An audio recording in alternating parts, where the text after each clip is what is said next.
Good morning and welcome to the 445 Productive Through Joy Show with your host and your boy, Dr. Michael Datcher. The show airs each weekday morning.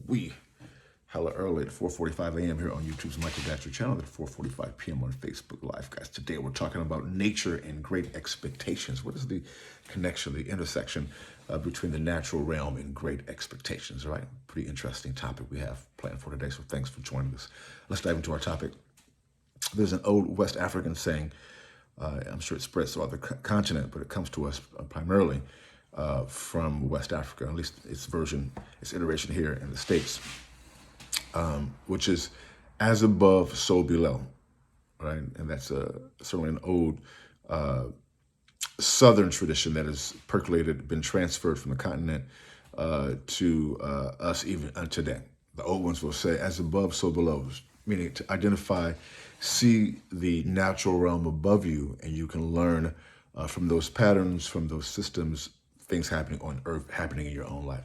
So many of us who have an interest in African cosmology, African spirituality, or just history or science, are interested in the natural realm because there's so much wisdom in the realm. And also we see many people who are Buddhist also look towards nature for wisdom. It just makes sense because the natural realm is great and awe-inspiring. You think about some of the major facts about nature. The idea that the sun is 93 million miles away from us. If it was maybe a few miles, maybe even 1 mile, maybe closer, during certain times of our revolution around the sun, we would all perish. Or if it was too far, we would all perish. Or if a meteor hit the Earth and created a large smoke cloud in the sky, or sunshine couldn't break through, we'd have something called the Ice Age. I mean, people would perish. You know, I mean, it's such an intricate system. You know, the idea that the oak tree, that the potential of the massive, if you've been in the Midwest where there's so many oak trees, that the massive oak tree, right? All of the potential of the oak tree is in the acorn. Think about that. Like that little acorn, let me clear my throat, has the potential to produce the oak tree. That's extraordinary, you know? And so anyway, so many of us are intrigued by nature and look for lessons and organizing principles in it, because the acorn has great expectations, right? If that acorn has the right conditions, if you put in the earth, there's sun, there's water, it has great expectations, and they're pretty much guaranteed if the conditions are proper. So as a mystic, I look at that and say, okay, well, all that great potential that is housed in that acorn, right? If I can create if the conditions are right, water, air, light, etc., sunshine, that acorn will blossom into a mighty ass oak tree. If you've ever been to see like an oak tree, it's a pretty massive entity. So as the mystic, I think, okay, well, what conditions do I need to create so that my innate latent potential can manifest its greatness, right? That's point one, is to think about, and there's so many examples of this in nature. Oh my God, nature. So I live here, I'm in Venice. And so we live right by the ocean. So we're by the ocean all the time. And when you live by the water, you see, man, I mean, being around any nature is amazing, but being around marine nature is especially powerful because you're next to this large body of water.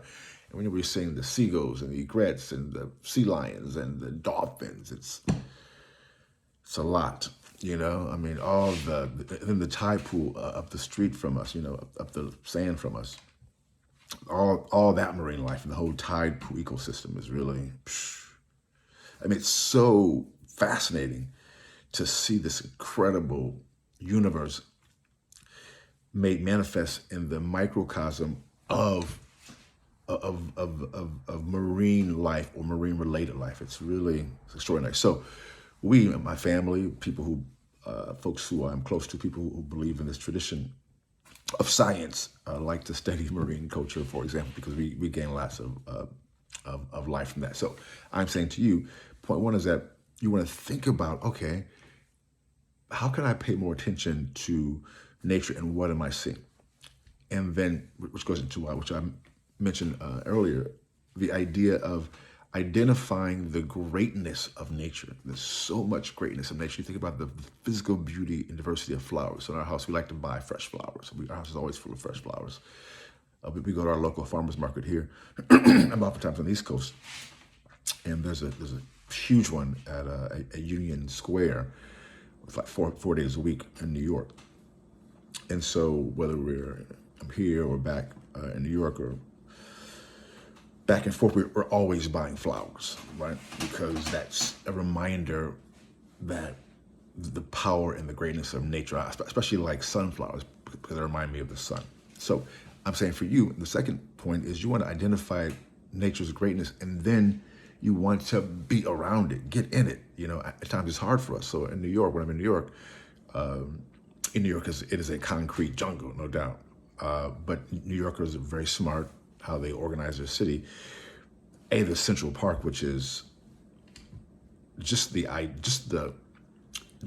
what Central Park is, the massiveness of that park and just the brilliance of it and its role in the city in New York is so important because it is an oasis. It's a green space that's so beautiful and so powerful, right? So for those who live near the park, they of course go all the time. That just makes sense.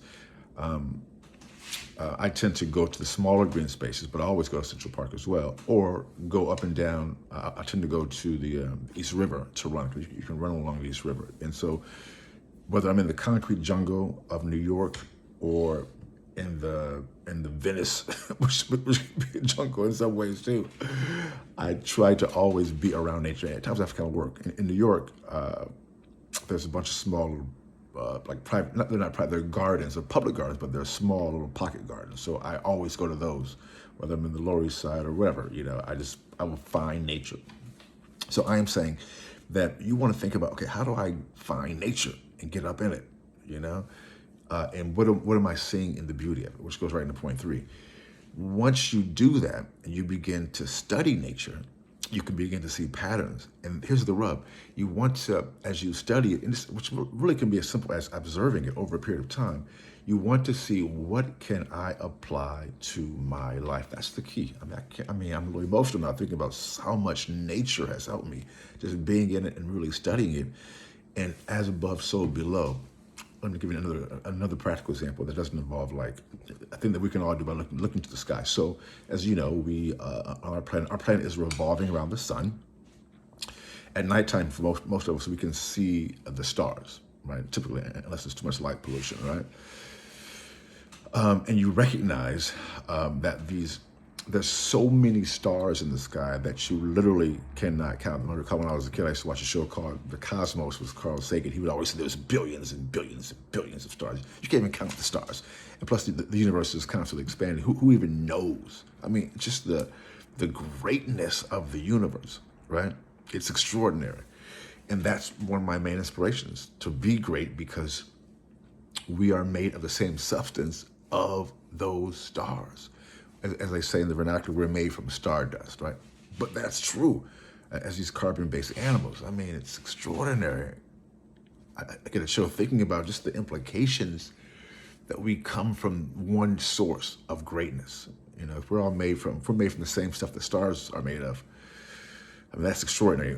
As you contemplate the implications of that fact, so all around us there is a greatness. And I would argue and believe that we are great. We have the potential to be great. We just have to create the conditions. What does that mean? It means, for many of us, for me, getting up early, meditating, yoga, doing what I do, reading spiritual books, working, doing the show as part of my service, just to share, honestly, just to put it out that someone is doing this. And many people are doing similar things. It's not about highlighting me, to be honest. It's about just saying, here's a life.